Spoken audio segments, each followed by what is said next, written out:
Olá, sejam todos muito bem-vindos a mais um mês de palavra e reflexão aqui pelo espaço Grupo News. Nesse mês, vocês vão caminhar comigo e eu vou já me apresentar.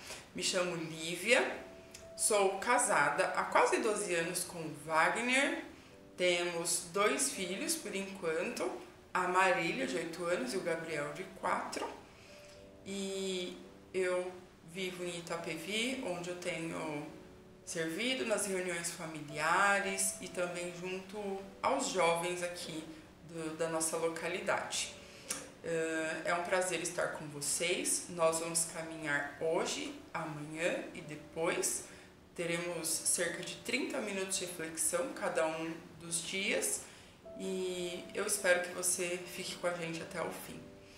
Que Deus nos abençoe e traga sobre nós a graça de entender um pouco mais sobre a sua palavra, sobre a sua vontade e nos leve a uma reflexão a respeito daquilo que Deus quer tratar conosco nesses dias, daquilo que Deus quer nos trazer e daquilo que nós precisamos aprender e mudar. Nós vamos falar aqui, como o título sugere, sobre o padrão de Deus para a vida cotidiana.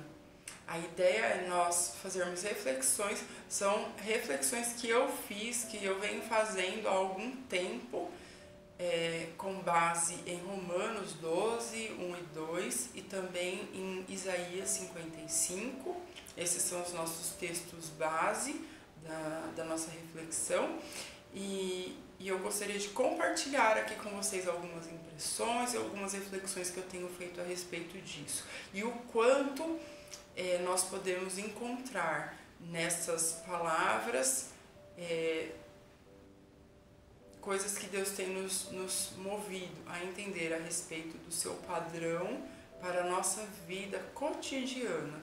E entender que existe em Deus um padrão para nós cristãos de viver tudo, não apenas a nossa espiritualidade, não apenas os nossos momentos de culto, nosso serviço na igreja, mas cada uma das coisas da nossa vida cotidiana. E nós vamos pensar aqui em algumas delas e eu espero que essa reflexão te leve a fazer uma análise da sua própria realidade e daquilo que Deus te levar a pensar sobre o quanto é necessário encontrar o padrão, encontrar e seguir o padrão de Deus para a sua vida cotidiana, certo? Então vamos lá. Nós vamos começar lendo Romanos 12, 1 e 2 e lá está escrito assim, Paulo diz aos romanos: portanto, irmãos, rogo-lhes pelas misericórdias de Deus que se ofereçam em sacrifício vivo, santo e agradável a Deus. Este é o culto racional de vocês. Não se amoldem ao padrão deste mundo, mas transformem-se pela renovação da sua mente, para que sejam capazes de experimentar e comprovar a boa, agradável e perfeita vontade de Deus. Ora, ele começa falando a respeito de que nós nos ofereçamos em sacrifício a Deus, sacrifício vivo, ou seja, diferentemente daquilo que nós vemos no Antigo Testamento, em que os animais eram mortos como sacrifício, ele está nos chamando a nos oferecermos como sacrifício vivo, a nos oferecermos como uma oferta a Deus em vida, na nossa vida, como sacrifício santo, ou seja, não é de qualquer jeito, tem que haver pureza, tem que haver santidade, tem que haver dedicação nisso, e agradável a Deus. E ele fala então aqui de uma oferta. O sacrifício é uma oferta, algo que se oferece a Deus. Ele fala de um sacrifício agradável a Deus. Logo, nós começamos a perceber por aqui que mais do que agradar a nós mesmos, esse sacrifício tem por objetivo agradar a Deus. Veja bem, aquele animal que era sacrificado, ele ali não tinha muito, não era muito agradável. Aliás, acho que não era nada agradável para ele, porque de fato, ele estava entregando a sua vida ali, a sua vida está sendo entregue. Mas nós muitas vezes começamos a achar que a nossa vida precisa seguir alguns padrões de contentamento e de felicidade que nós mesmos estabelecemos. Paulo já mostra aqui que nós devemos nos oferecer a Deus como um sacrifício que é agradável a Ele. Logo fala de buscar a vontade de Deus, logo fala de buscar aquilo que interessa a Deus. E aí a gente já começa a pensar em padrão, porque nós entendemos que aqui, qual é o padrão? É o padrão de Deus e não o nosso. E aí ele fala sobre não se amoldar ao padrão deste mundo. Já vemos aí a palavra padrão, ou seja, existe um padrão no mundo. E ele fala, não se amoldem a esse padrão, mas sejam transformados pela renovação da vossa mente, pela renovação do vosso entendimento. Então, ele fala aqui a respeito de uma mudança no modo de viver, quando ele fala em sejam transformados, uma mudança no modo de viver que começa por uma mudança no modo de pensar, que começa por uma mudança de entendimento. Para quê? Para que sejamos capazes, para que tenhamos condições de provar, de experimentar a boa, perfeita e agradável vontade de Deus. Então,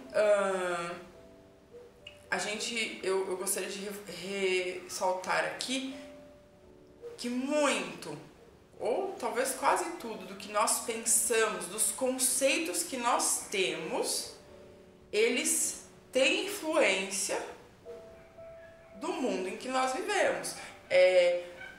Os princípios, aquilo que norteia o nosso pensamento, as nossas opiniões, o que nós achamos do mundo, tudo isso tem como base, como alicerce, aquilo que nos rodeia, o mundo que nos cerca, as coisas que nós vemos e recebemos no mundo. Então, muito do que nós temos como opiniões que são nossas, padrões que são nossos, princípios, eles estão influenciados sim pelos padrões deste mundo em que nós vivemos, em que nós estamos, porque estamos sujeitos a tudo isso que nós recebemos deste mundo. E aí vamos para Isaías 55. Nós vamos ler do 1 até o 7. Venham todos vocês que estão com sede, venham às águas, e vocês que não possuem dinheiro algum, venham, comprem e comam. Venham, comprem vinho e leite sem dinheiro e sem custo. Por que gastar dinheiro naquilo que não é pão e o seu trabalho árduo naquilo que não satisfaz? Escutem-me e comam o que é bom, e a alma de vocês se deliciará com a mais fina refeição. Deem-me ouvidos e venham a mim. Ouçam-me para que a sua alma viva. Farei uma aliança eterna com vocês, minha fidelidade prometida a Davi. Vejam, eu fiz uma testemunha aos povos, um líder e governante dos povos. Com certeza você convocará nações que você não conhece, e nações que não conhecem se apressarão até você por causa do Senhor, o seu Deus, o Santo de Israel, pois ele lhe concedeu esplendor. Busquem o Senhor enquanto é possível achá-lo. Clamem por ele enquanto está perto. Que o ímpio abandone o seu caminho e o homem mau os seus pensamentos. Volte-se ele para o Senhor, que terá misericórdia dele. Volte-se para o nosso Deus, pois ele dá de bom grado o seu perdão. Nós vemos aqui um convite. Isaías 55 começa com um convite. Venham. E é um convite para uma vida sob a dependência de Deus e sem depender do sistema deste mundo. Porque ele propõe aqui algumas coisas que são até paradoxos, são até contraditórias na nossa concepção. Quando ele diz, venham, você não tem dinheiro, mas vem e compre. Compre leite, compre vinho, sem dinheiro e sem custo. Venha e me escute. Ele fala 3 vezes aqui sobre me ouçam, me escutem, e a alma de vocês se deliciará com a mais fina refeição. Ele fala sobre por que gastar dinheiro naquilo que não satisfaz, enfim. É algo que mostra uma vida totalmente sob a dependência de Deus. Porque no mundo em que a gente vive, por exemplo, sem dinheiro, como é que a gente faz para ter as coisas? Como é que a gente faz para comprar sem dinheiro e sem custo? Ele fala de uma vida liberta do trabalho que escraviza. Ele fala assim, por que gastar o seu dinheiro naquilo que não é pão? Por que gastar o seu dinheiro naquilo que não satisfaz? Nós vivemos uma vida em que o trabalho é extremamente necessário, porque para eu ter as coisas eu preciso de dinheiro, eu preciso comprar as coisas com dinheiro, não tem um outro modo, né? Então, ele fala sobre gastar dinheiro no que não é pão e o trabalho árduo naquilo que não satisfaz. Quantas vezes nós estamos trabalhando arduamente e sem satisfação? Porque muitas vezes o trabalho acaba tomando de nós mais tempo do que nós gostaríamos, toma de nós mais energia do que nós gostaríamos e nós não estamos satisfeitos, mesmo quando a gente ganha bem e pode comprar as coisas e ainda assim não está satisfeito. Essa questão do dinheiro, do trabalhar, é meio que um círculo vicioso, porque para ter as coisas eu preciso de dinheiro, para ter dinheiro eu preciso trabalhar, eu trabalho para ter as coisas, e aí a gente vai infinitamente girando em torno disso. Ele fala sobre aliança com Deus, fala, venham, eu farei com vocês uma aliança. Aliança fala sobre união, fala sobre compromisso, fala sobre permanecer junto. Quando a gente fala de aliança, pelo menos uma das coisas que vem à mente é casamento. Fala de permanecer junto, fala de compartilhar a vida. Casamento, a aliança do casamento não é isso? Permanecer junto, união, compromisso, fidelidade. Com Deus é a mesma coisa, ele nos chama para uma aliança, que é para todos os dias, que é para sempre, uma aliança eterna. Então, é um convite para um relacionamento, é um convite para um compromisso, e não é um relacionamento casual. Quando ele fala de aliança, ele está falando de uma coisa que é séria. Deus quer um relacionamento sério conosco. Deus não quer uma coisinha casual com a gente, não. Ele fala a respeito de perdão e misericórdia. Ele fala a respeito de uma vida nova nele. Ele fala a respeito de testemunho para o mundo, quando diz, olha, uma nação que nunca te conheceu correrá para ti, você convocará nações, com certeza, ele fala, você convocará nações que você não conhece, e nações que não o conhecem se apressarão até você. Fala de testemunho para o mundo, mas olha aqui que interessante. Por causa do Senhor, o seu Deus, o Santo de Israel, pois ele lhe concedeu esplendor.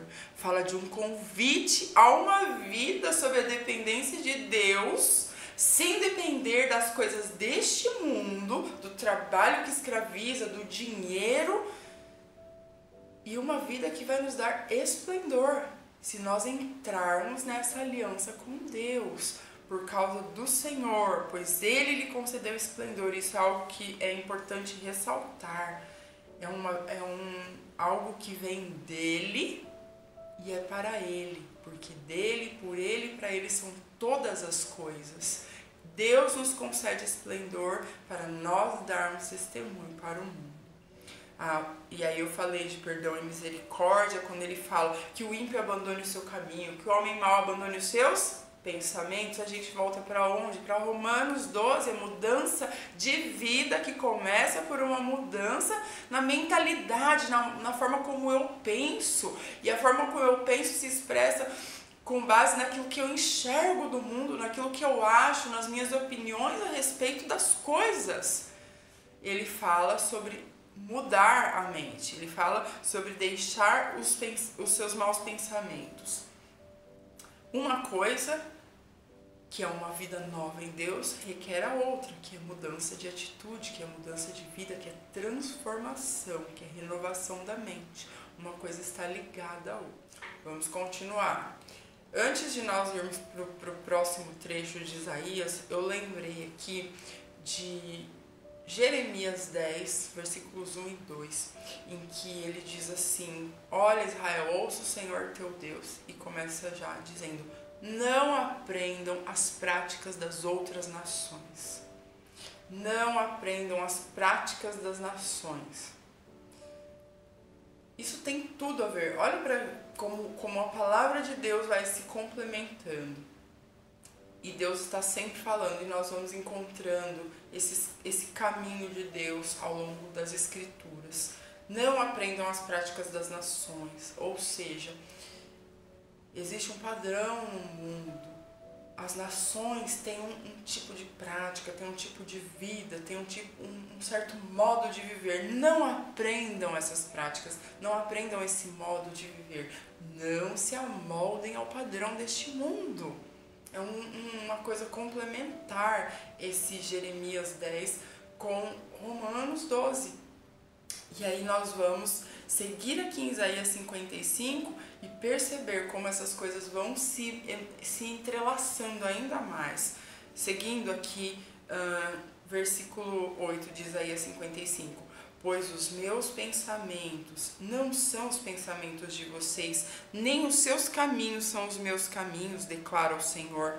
Assim como os céus são mais altos do que a terra, também os meus caminhos são mais altos do que os seus caminhos, e os meus pensamentos mais altos do que os seus pensamentos. Assim como a chuva e a neve descem dos céus e não voltam para eles, sem regarem a terra e fazerem-na brotar e florescer, para ela produzir semente para o semeador e pão para o que come, assim também ocorre com a palavra que sai da minha boca. Ela não voltará para mim vazia, mas fará o que desejo e atingirá o propósito para o qual a enviei. Nós vemos aqui, então, que existe um padrão em Deus, assim como nós vimos em Romanos, que existe um padrão deste mundo, assim como nós vimos em Jeremias 10, que existem as práticas das nações, ou seja, o modo de viver, o padrão das nações. Como é que nós percebemos isso? Quando ele diz: os meus pensamentos não são os pensamentos de vocês, nem os meus caminhos são os seus caminhos, declara o Senhor. Ora, os caminhos de Deus são o modo pelo qual nós devemos andar. O caminho de Deus é por onde nós somos chamados a andar. O caminho de Deus nos mostra que existe um padrão em Deus, os pensamentos de Deus, o modo de Deus, o padrão de Deus. Então aqui nós percebemos que existe uma diferença, existe uma clareza entre o que são os pensamentos, os caminhos, o padrão de Deus e os pensamentos, os caminhos e o padrão que é deste mundo, que é nosso.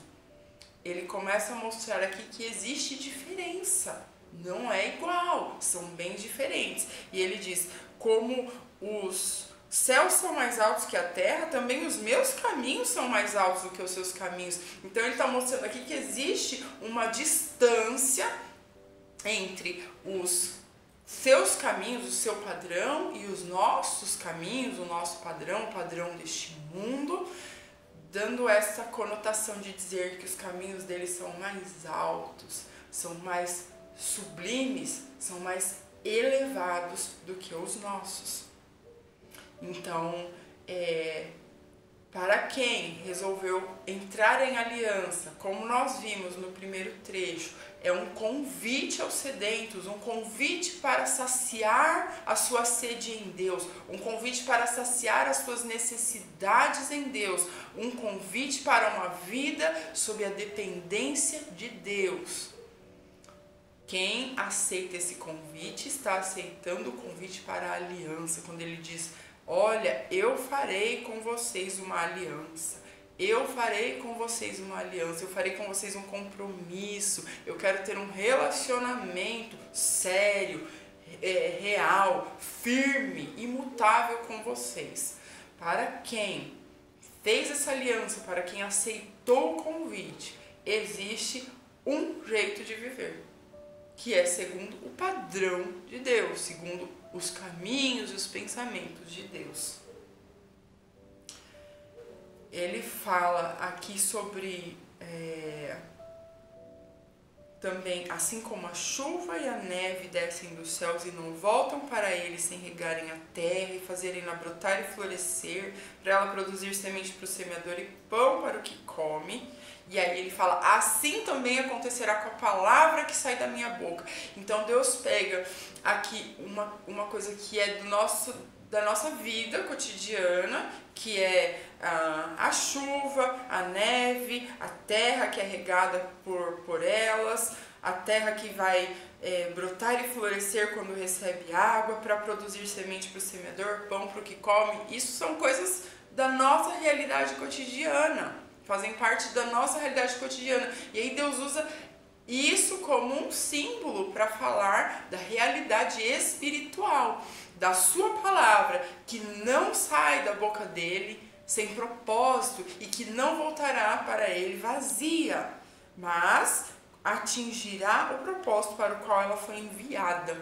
Veja, nós temos aqui então uma amostra de como Isaías 55 nos chama para entender que as coisas estão unidas, que Deus nos chama para reunir, para unificar novamente aquilo que hoje nós separamos, que nós dicotomizamos, que nós dividimos como coisas que são do alto e coisas que são desta terra. Céus e terra juntos, aquilo que é espiritual e aquilo que é natural caminhando juntos. Então a palavra de Deus é comparada com a chuva que desce dos céus para regar a terra e fazê-la brotar e florescer. A palavra de Deus é comparada a isso. Ela vai sair da boca de Deus e vir para nós com o propósito de fazer brotar e florescer vida, para servir de alimento para nós. E aqui também a gente percebe essa questão que eu falei sobre uma vida, sobre a dependência de Deus, que é um paradoxo, sem depender do sistema do mundo. Aqui ele deixa isso claro. A chuva e a neve descem dos céus para regar a terra e fazerem-na brotar e florescer, e dar semente para o semeador e pão para o que come. Ora, quem faz a chuva cair sobre a terra e gerar essa vida toda, a semente para o semeador, o pão para o que come? É o próprio Deus. Deus é o dono da vida. Deus é o dono da vida e só Ele pode fazer a vida brotar. Então Ele nos mostra aqui que é possível uma vida sob a sua dependência. Parece loucura na nossa mente, mas Ele está nos chamando a renovar o nosso entendimento e perceber que uma vida sob a dependência inteira de Deus é possível, mesmo estando neste mundo, mesmo vivendo nessa realidade em que nós vivemos.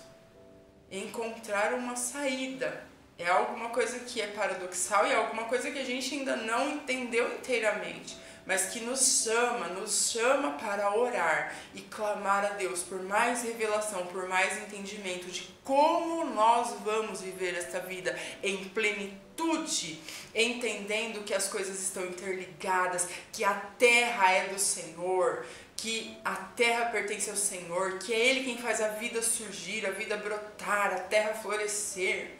Eu tenho horta em casa e é magnífico ver quando nós plantamos ali a mudinha e com o passar dos dias a terra vai recebendo água e a plantinha vai crescendo. E eu oro ali, eu adoro a Deus olhando essa maravilha da criação, de ver Deus fazendo a vida brotar misteriosamente.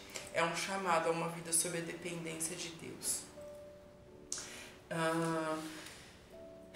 Então eu comecei a pensar nisso tudo, em que existe um padrão em Deus para tudo que nós fazemos. Assim como Deus usa esse símbolo da terra, da chuva, fazendo florescer, fazendo surgir a semente.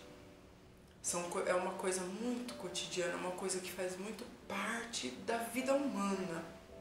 E eu comecei a pensar que existe um padrão em Deus, não só para a forma como eu o cultuo, não só para a forma como eu oro, como eu me reúno com os meus irmãos, mas existe um padrão em Deus para a minha vida cotidiana. Existe um modo de viver, um caminho, uma forma, e ele deixa claro, Paulo deixa claro, não se amoldem ao padrão deste mundo, tem um outro padrão, tem uma outra forma de viver. Aí Isaías nos mostra isso, existe uma diferença entre os caminhos de Deus e os nossos, e nós somos chamados a ir nesta direção, a entrar em aliança com Deus e a ir nesta direção, porque aquele que entra em aliança com Deus, e eu estou falando aqui para você que entrou, que vive em aliança com Deus, ou que está disposto a fazer isso, nós precisamos entender que a partir do momento em que nós entramos em aliança, em compromisso sério, casamento com Deus, não dá para nós vivermos como vive o mundo, como o padrão do mundo. Eu acho que em todos os aspectos da nossa vida, ser cristão, ter aliança com Deus, ter compromisso com Deus, deveria ser muito diferente de não ser cristão, de não ter compromisso, de não estar em aliança com Deus. Assim como os pensamentos de Deus são mais altos, mais sublimes, mais elevados, assim como existe uma distância entre o padrão de Deus e o padrão do mundo, deveria haver uma distância em todos os aspectos, inclusive nos mais cotidianos da nossa vida. Deveria haver uma distância entre o ser cristão, entre o viver do cristão e o não ser e o viver do não cristão, de quem não está em aliança com Deus.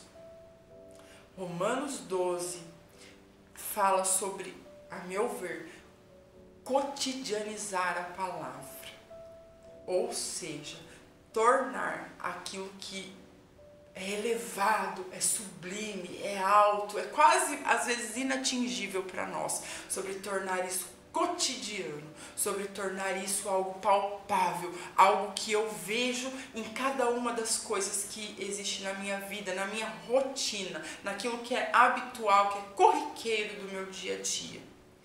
Não há uma vida espiritual e uma outra vida. Nós temos esse costume de departamentalizar, de dividir as coisas, mas não há duas ou mais vidas, nós temos uma vida.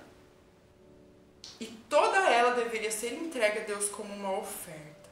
É uma vida só que é integrada. Então, o cristianismo, o padrão de Deus é para a nossa vida toda, e não apenas para os nossos momentos cristãos, ou seja, quando nós estamos reunidos, quando estamos orando, quando estamos ouvindo ou pregando a palavra.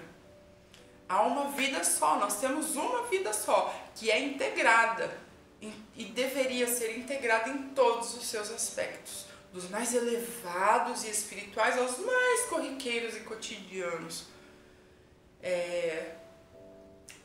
Porque nós somos chamados a entender isso, Deus está nos chamando a entender isso, que essa vida, sob a dependência dele, essa vida integra todas as coisas, o céu e a terra, juntos, integralmente. Não deveria haver separação entre aquilo que nós consideramos coisas espirituais e coisas não espirituais. Para quem fez aliança com Deus, para quem entrou em aliança com Deus, tudo é espiritual, até mesmo as coisas do dia a dia, até mesmo o meu trabalho, até mesmo os meus relacionamentos, até mesmo a forma como eu me divirto. Se eu estou em aliança com Deus, não há uma parte da minha vida que seja espiritual e outra não. Tudo é espiritual. E conjuntamente, terreno. Nós vamos continuar amanhã essa reflexão. Espero que você volte e que a gente continue a entender e a compreender o como é que a gente faz para perceber essas questões na nossa vida prática do dia a dia. Fiquem com Deus e até amanhã. Um abraço.